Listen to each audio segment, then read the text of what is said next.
वहीं नागपुर में भाजपा विधायक परिणय फुके ने पश्चिम बंगाल और केरल के चुनावी नतीजों को लेकर प्रतिक्रिया दी है।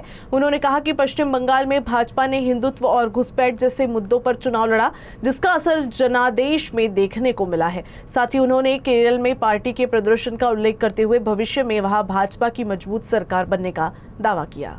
बघा, असं आहे की पश्चिम बंगाल ही निवडणूक आम्ही हिंदुत्वावर लढलो आणि ज्या प्रकारे मोठ्या प्रमाणात बांगलादेशी घुसपैठी पश्चिम बंगालमध्ये घुसून त्या लोकांचं हक्काचं जमिनी असणार, त्या हक्काच्या योजना असतील, त्या हक्काची निधी असणार, ते जे कुठेतरी गळप करत होते त्याच्या विरोधात हा निर्णय। ज्या प्रकारात मागच्या 10 वर्षात ममता बॅनर्जींनी मोठ्या प्रमाणात भ्रष्टाचार केले, ज्या प्रकारे तिथे हिंदूंवरती अन्याय केले, ज्या प्रकारे तिथे कार्यकर्ते भारतीय जनता पार्टीच्या कार्यकर्त्यांची कत्तल झाली, त्याच्या विरोधात हा निर्णय।